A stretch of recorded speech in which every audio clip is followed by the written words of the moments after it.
sorry. I don't know why that happened. I had to change settings this time, and last time I did not. So I'm so sorry. Can you hear me? Um,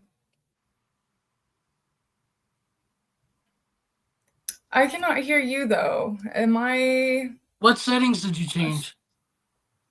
sharing that because that's something I think that's so important to show that it's yes, like almost everything a narc does to you seems so evil and wicked and like purposefully malicious, but if you really really think about it, right, it's like what you're saying, deep, buried deep deep deep deep deep deep in there, like there's someone very broken, and all of these things are, like you said, even with like being dismissive of your children's things before, or their feelings or whatever, it's not, it could have come off like, wow, you don't care, you're just horrible, but actually it was like you're protecting yourself, you're worrying about yourself. Why?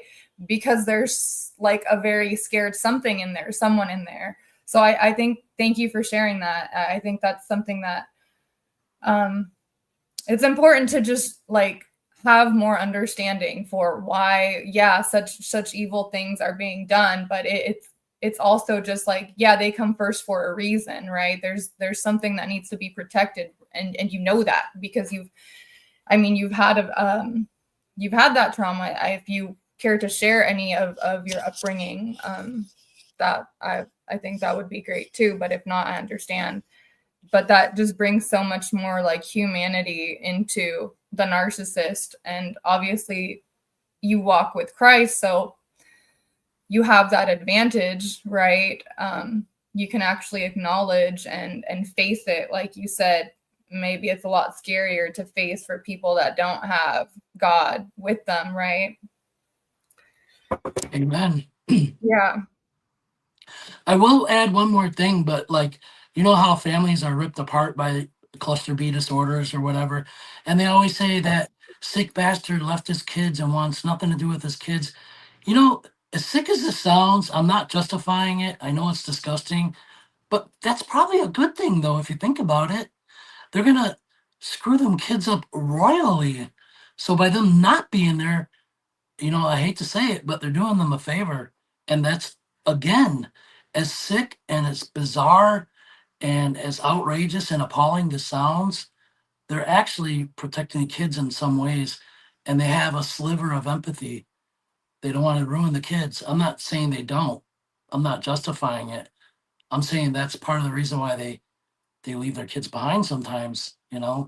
Do you think that they know that consciously? Because what you're saying is true. Like, it's true because not only the kids, but the partner, right? Whether it be the wife is the narc or the husband is the narc, the significant other is also dramatically changing. They're also not able to be the parent they once were. They're also completely fried. So it's like, yeah, removing that, the other parent can regain their mental state, which is what happened to me as well. And my children were not doing okay while my ex was in the picture, and a lot of problems with anxiety and nightmares and different anxious tics that disappeared once we were able to separate from that. So what you're saying is so correct, that it's like it is so much better for the family or the kids to be, abandoned by the narc. But I'm like, does the narc actually know that that it's good, or is it just kind of like, well, me first? Yeah, I think they know that deep down. Again, that goes back to being discarded. And Yeah. you guys cry about being discarded, like, oh, he left me. Oh my God, he did you a favor. He did you a favor. For Christ's sake, come on. You know, That is so funny how heartless you just said that. But yeah, it's like, he did you a favor. because you're free. You can go now. It's true. You're free. It's true. Um, and I asked last time, I'm not sure if it was very clear, but just because people with borderline personality disorder, we suffer a lot with an unstable sense of self, right? We try to please and kind of be accepted by whoever we're around. It's not like we're pretending or acting different to manipulate. It's in order to not be rejected, to not make the other people feel weird. So, for example, right, we might act a bit different depending if we're with some business people versus if we're with some like friends hanging out at the beach or something, right? And that just changes. Also, maybe a borderline might feel good about themselves. They might feel they look good that day. And then some very beautiful or handsome person walks by, and now they feel like they're the ugliest person in the whole world. They feel completely insecure. They feel stupid. So our sense of self is very unstable. And I want it, your, like how it is for you, your false self. How stable is that? Is that a pretty stable self? Like, depending on who you're with, are you always that false self, or does your false self also just change around, or yeah, basically that. There's a lot of dissociation with borderline, so it's like almost like different selves all the time. It's not like a linear me that I can be like, oh yeah, like years back. But for you, is it a linear false self? Is that how stable is your false self? Can you hear me okay? Yes. Okay, false self, for a narcissist, like I could be super confident, for 4 hours. I'm like, nobody's like me. I can, do this, I got this, I'm better than them. And, after 4 hours, I could be like, why do I try? Why do I do this? I'm so stupid, and it goes back and forth. It's stable now, but I think I'm a rare case of how I made it stable. Like, if I have a goal and I will accomplish it, that's how I think, and that's it. I'm not a, I'm not like a demigod or anything. And I remember when I was married, I used to tell my ex-wife, you don't realize, but I'm actually a demigod. I have a Oh lot wow. of, yeah, such a big ego, you know. So Yeah. yeah, but it's not real. It's never real. Like the ego is Yeah. not real, for narcissists anyway. But yeah, like for 4 hours, I could be super confident, and then after 4 hours, I'm like, oh my God, I'm an idiot. It doesn't, it's better than what it was. I will say that. Because I have measurable goals. Like I want to accomplish something, I'll write it down and be like, well, I'm not like a demigod, but can I do this? Kind of like that now. Well, I'm gonna give it my absolute best shot, and that's it. I don't have to hype myself up and say I'm a demigod. I'm better than everybody around me. I'm better than you. I don't have to do that to make a false self. I don't do that anymore. But you have to have a certain level of confidence to do anything. Yeah, like even just building a doghouse, you have to have confidence a little bit.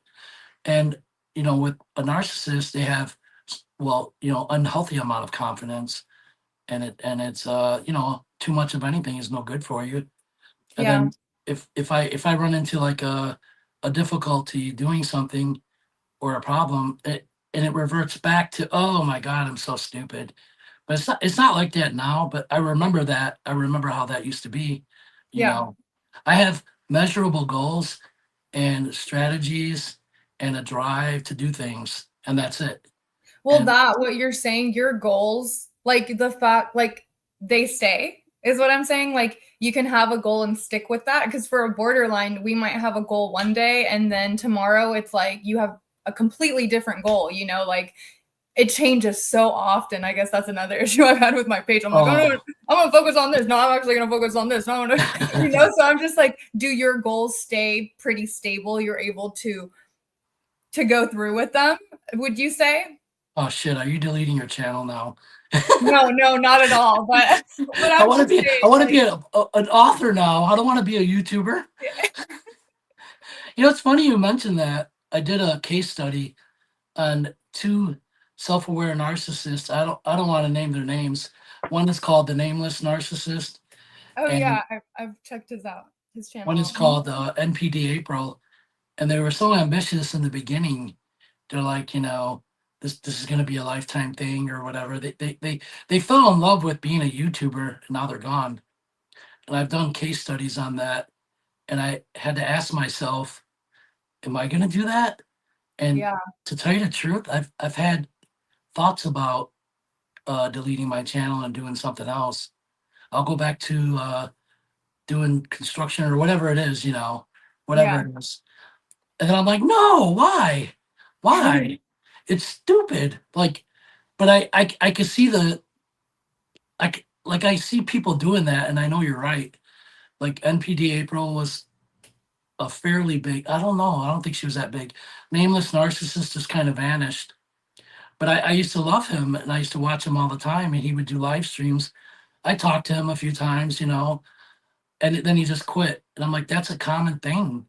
So I'm like, trying to envision my goals and long-term goals and forcing myself to go through with it.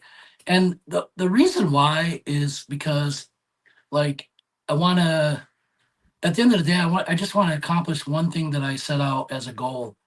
And I for the most part I do, but if I have a spotlight on something like this channel or whatever, and I tell people like my kids and I tell my friends, I want to follow through with it.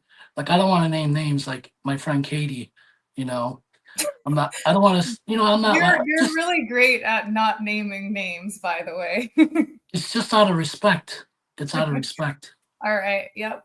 Yeah, like my friend Katie, like I told her I was going to start the channel. And I'm like, I'm putting pressure on myself to follow through with it. I don't know if that makes sense, but Yeah. that's how like, yeah, that's her name, but I don't want to say it out of respect. But the problem is I told her and I put pressure on myself to succeed, and that's just for me because I'm fucking insane, I guess. But that's what works for me. That And makes sense. It's like you're putting it out there. Now you're accountable. Now someone else knows. Now it's like someone knows that you told them. That yeah, makes sense. I don't want to tell like I don't want to tell you my goals, but like I had certain goals when I started the channel, right? And my son would say, "Well, do you think you could do that?" I'm like, "I know I'm going to do it, and you're going to see it." Well, we'll see. And then like a month later, I would show him. He's like, "Wow." I'm like, "When I tell you I'm going to do something, I'm going to do it." So I put pressure on myself that way, and I try to expand my goals to long term. And it is incredibly freaking difficult. Incredibly difficult. It is.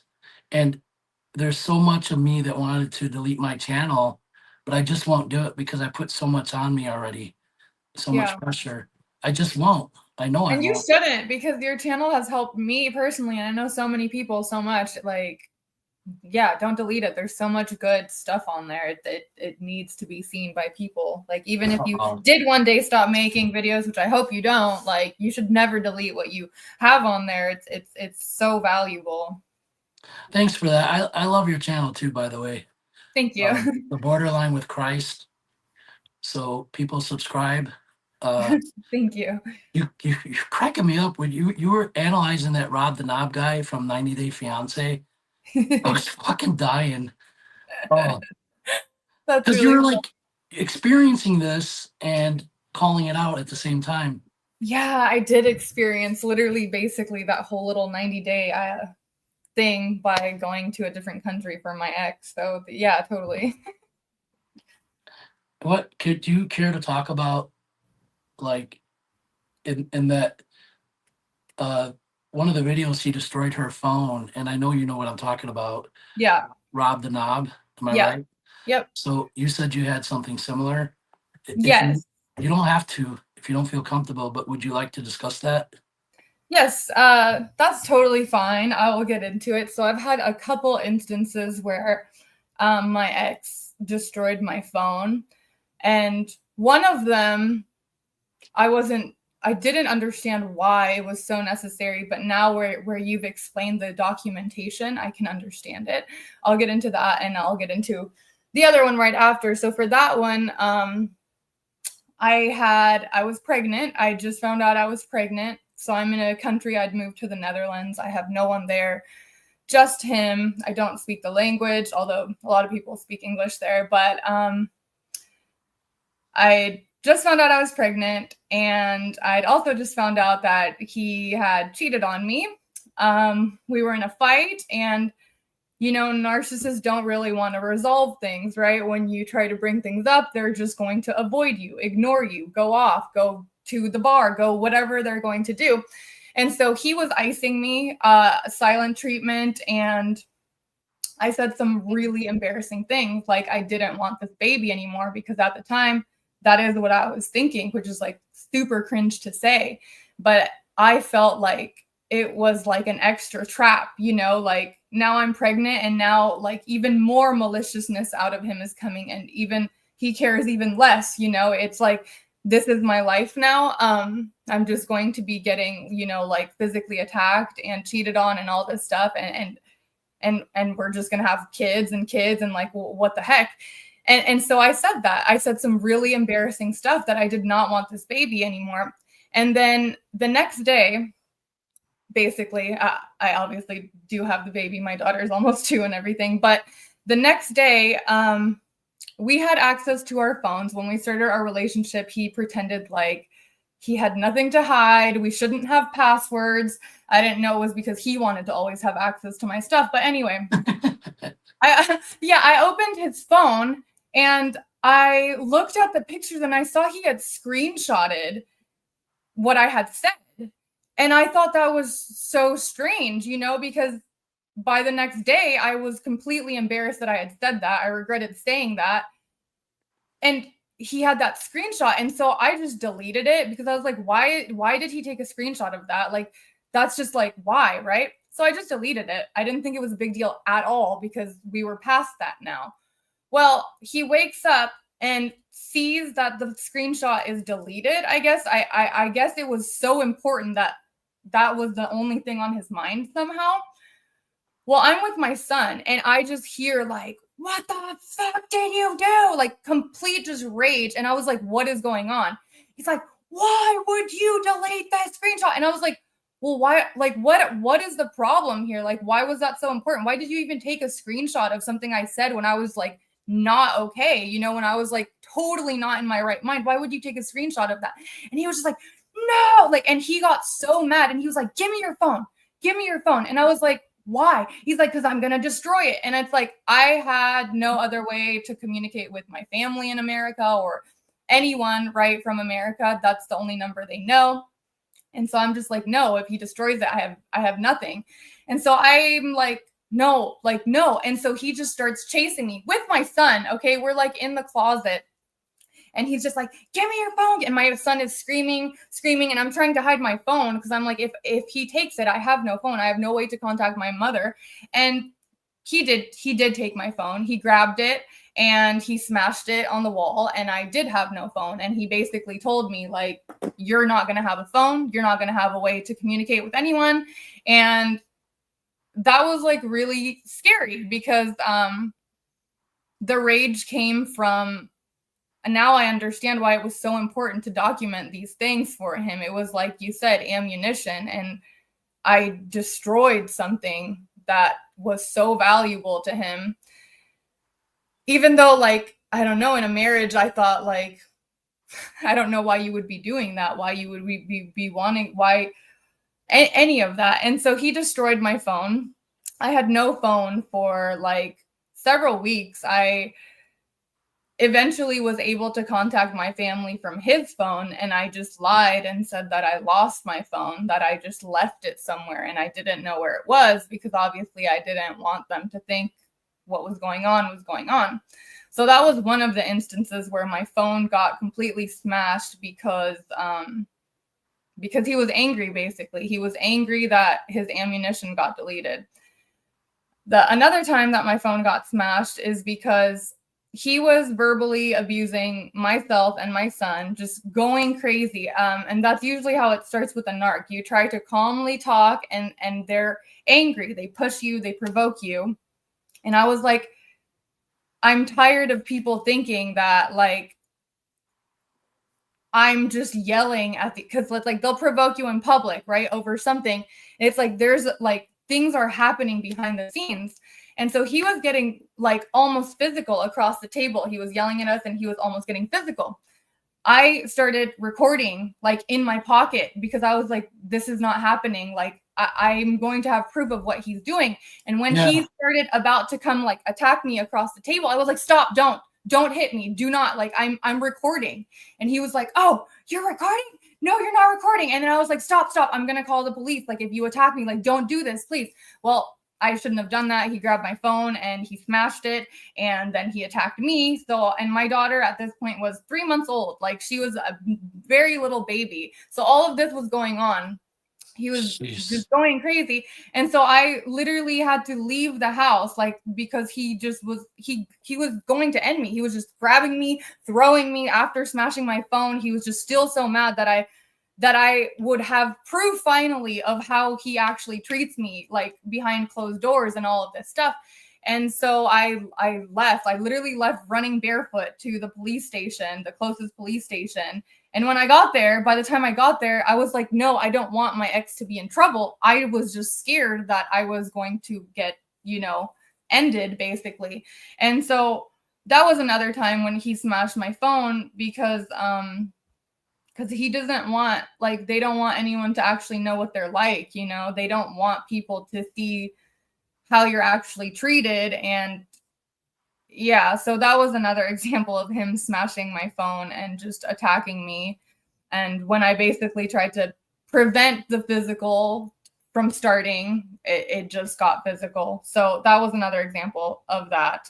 And again, it was like mind-blowing to me because he never cared that, like, there's a baby right here. There's like my son who's like was like 6 years old at the time right there. No care in the world, so it was just it's like a scary thing where I guess once the rage comes, it doesn't stop until they get what they want or something. But yeah, that was an example of my phone getting smashed a couple times from my ex. Was this in public? No, so when we came, well, no, both of the times were not in public. When he smashed my phone because I got rid of a text that he had screenshotted, that was in the Netherlands in our apartment. This time, and we were back in America, and we were actually living at my mom's house. And so this was when my mom was not, it was so infuriating because it was like the second my parents would leave, it would start. But the second they would be there, oh, he's just this perfect guy, right?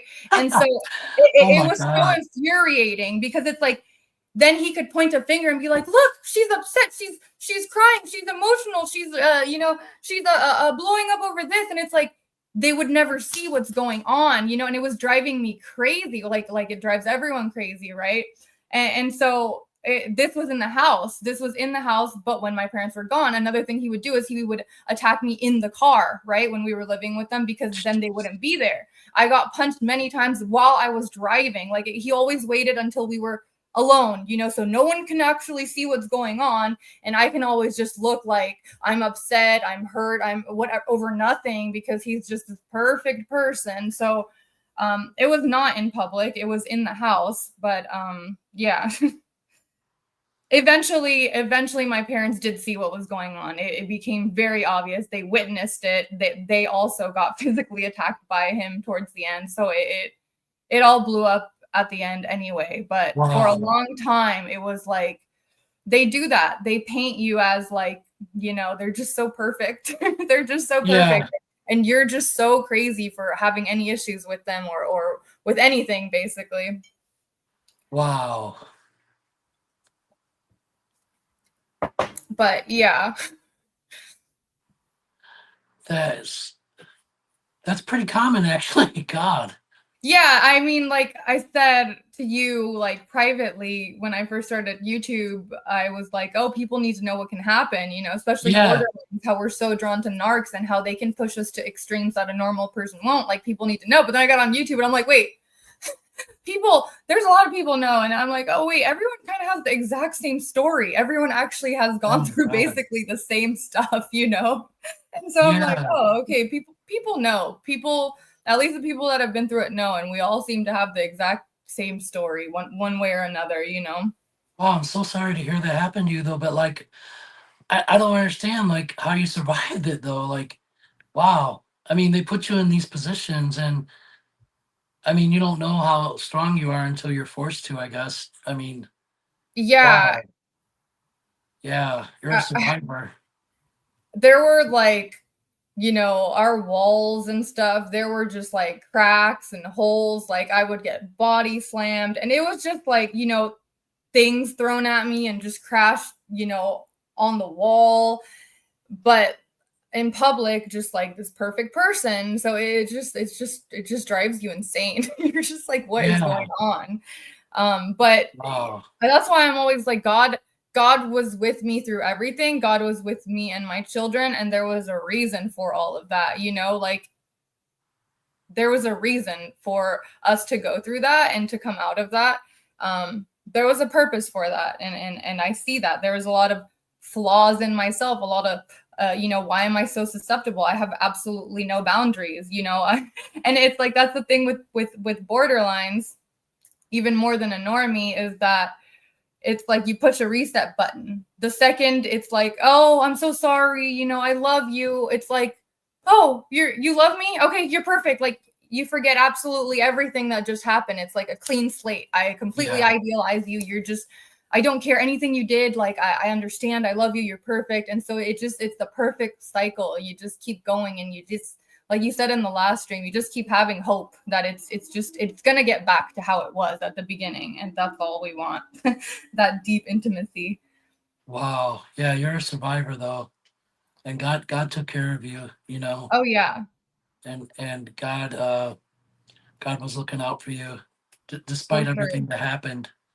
And For there, sure. you know, wow. Yeah, you're a strong person. Well, thank you. Yeah, that's impressive that you survived that. Well, it was God, obviously. It was not me. Yeah. God got me through that. Like I said, for a reason. Like imagine what my kids would have been left with Oh yeah. if I had been deleted, you know? It's like Yeah. just oh gosh. Yeah. So anyway, Oh, thanks. No, thanks for sharing that.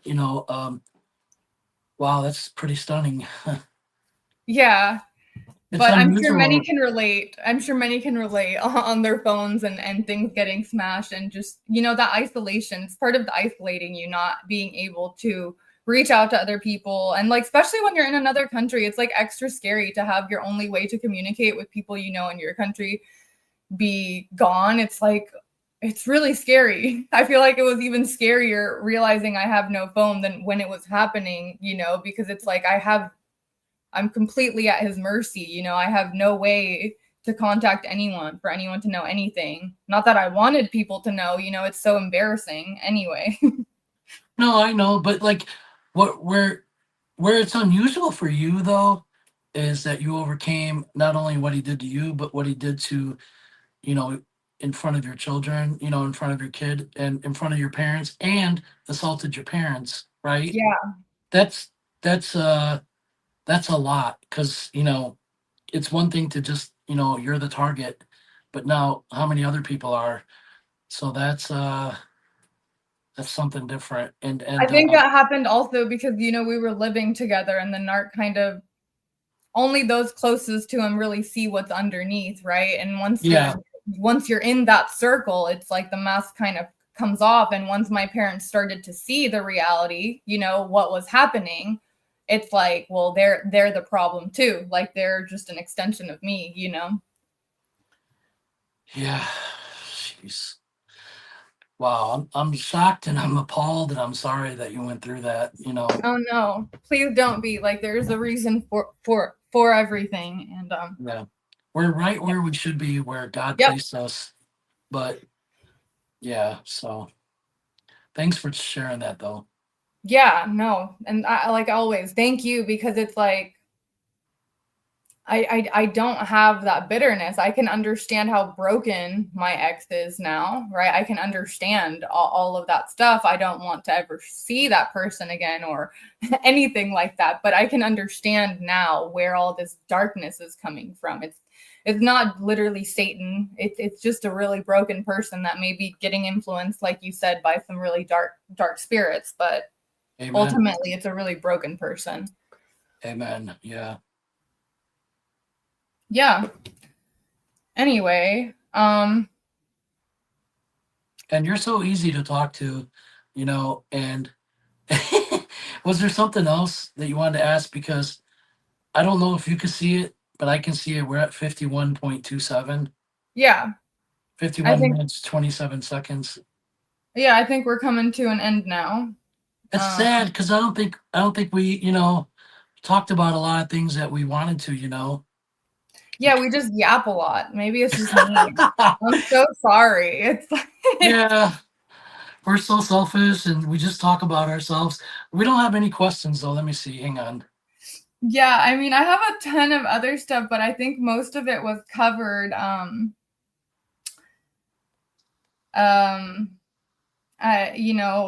Remorse, regret, guilt, like things like that.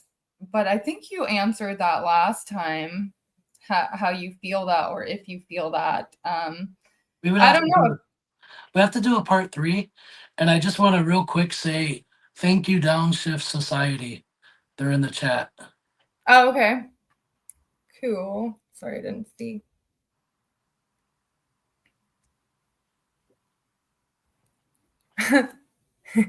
You're so funny. I see. Huh? You're funny. I just saw the chat here. Oh, you see it? Okay. Yeah. Anyway, How did you see it? I just opened here where it says comments. I didn't realize. Right Isn't that here. stupid? It's so easy. It's so stupid. Yeah, I'm such a tech grandma. I'm telling you, I'm learning. Like next time it will be better, but it's okay. You know what we need to do? We need to start our live streams like 4 hours early. So we have it all figured out in 4 hours. This is true. Oh my gosh.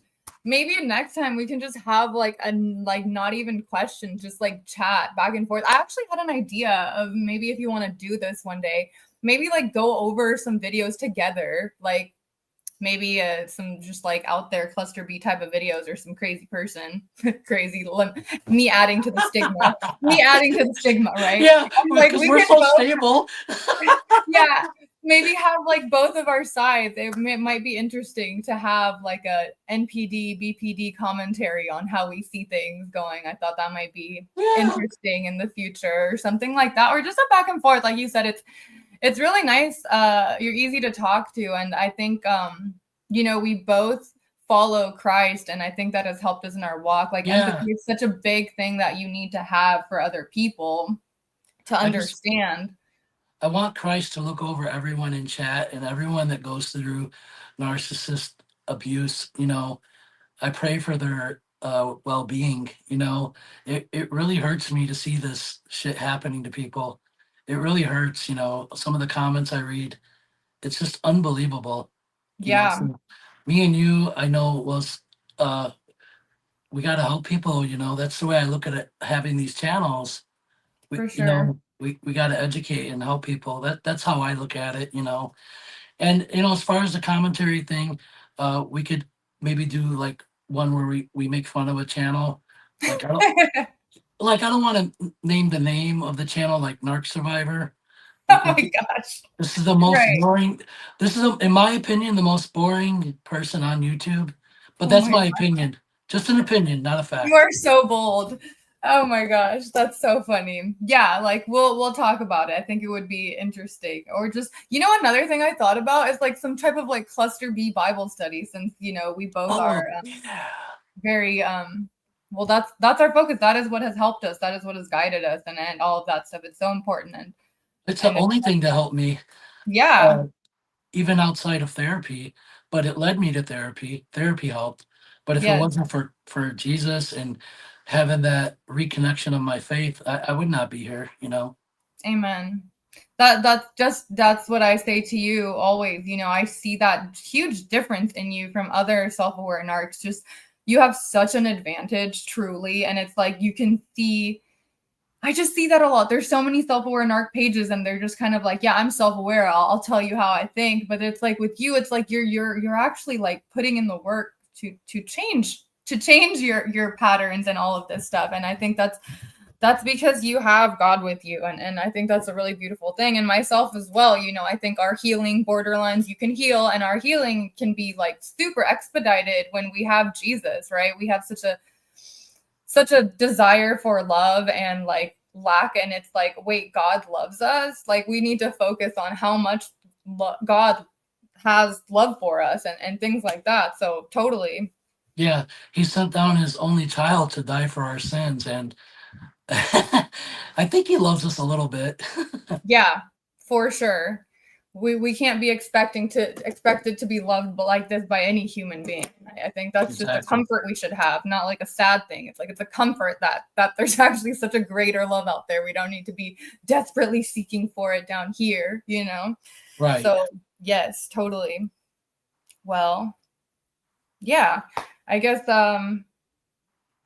do you want to end it here maybe, or do you have any other questions or I have a ton, and I want to do a part three, but I did blame you for the first stream, and I know it was mostly your fault. And then yeah.